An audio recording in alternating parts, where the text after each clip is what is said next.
Saludo, profesor Rafael Zapata y compañero. Mi nombre es Henry Junior Félix Gómez, matrícula 100 628266, sección WZ01. Hoy le vamos a estar hablando sobre la geometría del espacio. Vamos a empezar con una introducción y decimos que la geometría del espacio extiende la geometría plana a tres dimensiones, permitiéndonos analizar objetos con volumen y profundidad. Para comenzar, es importante definir que la geometría del espacio, a diferencia de la geometría que estudiamos en el plano, se limita a dos dimensiones. La geometría del espacio se adentra en el mundo tridimensional. Esto significa que ahora no solo consideraremos figuras con largo y ancho, sino también con altura y profundidad.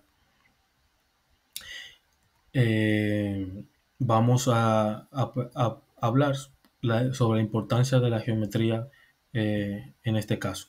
La geometría del espacio es fundamental en numerosas disciplinas, incluyendo arquitectura, ingeniería, diseño industrial y física, esencial para resolver problemas del mundo real como objetos tridimensionales. La relevancia de esta área de estudio se extiende a muchas disciplinas.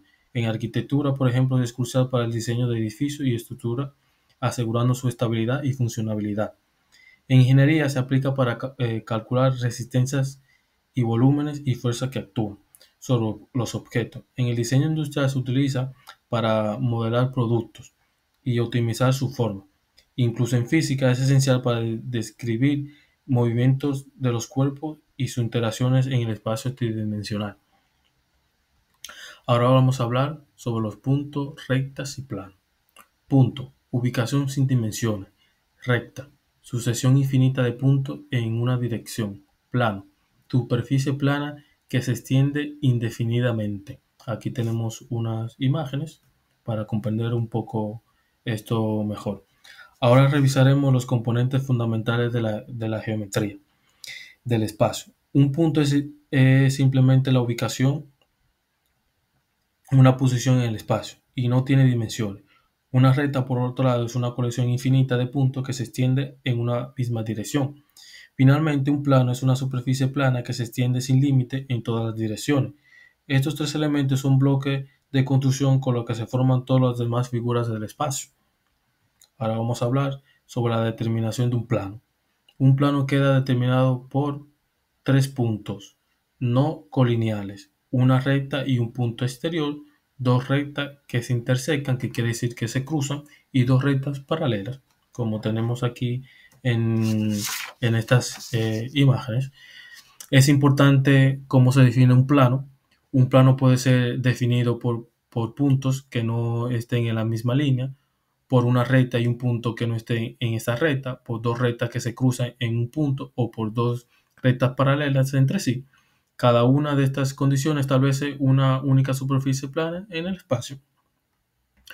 Ahora vamos a hablar sobre las ecuaciones de la recta.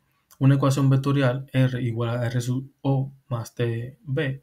La ecuación paramétrica, que es X igual a X sub 0 más AT, y Y de Y sub 0 más BT, y Z de Z sub 0 más CT, donde R es el vector de posición de un punto genérico de la recta, de R sub 0 es el vector de la posición de un punto conocido de la recta, y B es el vector director de la recta, y T es un parámetro. Y aquí tenemos una imagen de esto. Entonces, podemos decir que las rectas y el espacio se pueden representar mediante ecuaciones. Tenemos dos formas principales: la ecuación vectorial y la ecuación paramétrica. La ecuación vectorial utiliza vectores para definir la posición de cualquier punto de la recta, y la ecuación paramétrica, por otro lado, representa la coordenada de cada punto en la recta en función del parámetro t. Ahora vamos a hablar sobre la ecuación del plano. Una ecuación vectorial R sub 0 de n sub 0, ecuación general que tenemos aquí, que es a sub x de b sub y más c de z de d igual a 0, donde R es el vector de posición de un punto genérico del plano. R sub 0 es el vector de posición de un punto conocido del plano. N es un vector normal al plano ABCD con los componentes del vector normal. Y D es una constante, como tenemos aquí en esta imagen. Al igual que la recta, los planos también tienen ecuaciones que la describen. La ecuación vectorial utiliza un vector normal al plano para definir su orientación. La ecuación general es una forma algebraica común, como tenemos en este caso, que relaciona las coordenadas de cualquier punto en el plano. Ahora pasemos a hablar sobre las posiciones relativas de la recta. Paralela, vectores directores paralelos. Secante, se intersecan en un punto. Alabeadas, no paralelas ni secantes. Entonces, las rectas en el espacio pueden tener diferentes posiciones relativas entre sí. Pueden ser paralelas, lo que significa que nunca se cruzan y tienen la misma dirección. Secantes si se cruzan en un solo punto, o alabeadas, que es una situación única en el espacio tridimensional donde las rectas no son paralelas pero tampoco se intersecan. Que vuelvo y lo digo, intersecan, se cruzan. Posiciones relativas de la recta y el plano. Paralela. Vector director de la recta perpendicular al vector normal del plano. Secante. Se interseca en un punto. Contenida. Todos los puntos de la recta están en el plano, como tenemos aquí, como pueden comprobar. Una recta y un plano también pueden tener tres tipos de relaciones y pueden ser paralelas, donde la recta nunca interseca al plano. Secante, donde se cruzan por un solo punto, o la recta puede estar completamente contenida dentro del plano, como tenemos aquí. Ahora, posiciones relativas del plano. Paralelo, vectores normales paralelos. Secante se interseca en una recta, como tenemos aquí en las imágenes. Dos planos pueden ser paralelos si nunca se intersecan, o secantes si se intersecan a lo largo de una recta, como tenemos aquí.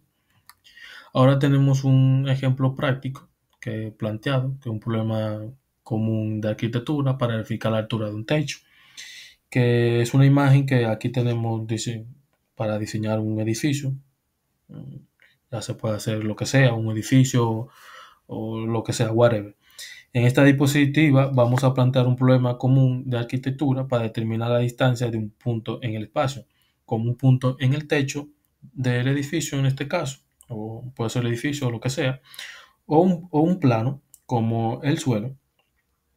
Este ejemplo lo vamos a coger para la siguiente diapositiva, que aquí tenemos un problema relacionado con el otro. Aquí tenemos un punto y aquí tenemos el plano.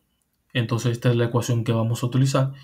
Y aquí nota, dice, supongamos que necesitamos calcular la distancia de un punto en el techo, representado por ese punto, X, Y y Z, al plano del suelo, representando las ecuaciones AX, B, Y más C, Z más D igual a 0.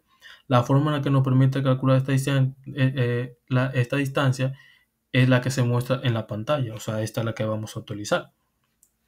Entonces, en esta diapositiva, aquí tenemos un cálculo detallado con un ejemplo. Aquí tenemos un ejemplo donde tenemos un punto, 2, 1 y menos 1, y este es el plano que vamos a utilizar.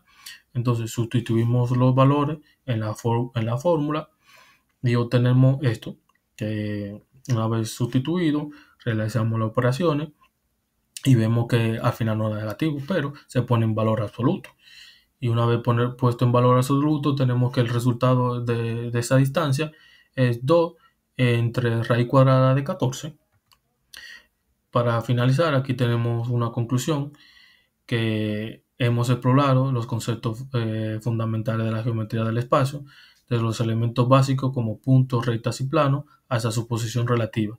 Y vimos cómo esos conceptos se aplican en un problema práctico, como el cálculo de la distancia de un punto a un plano.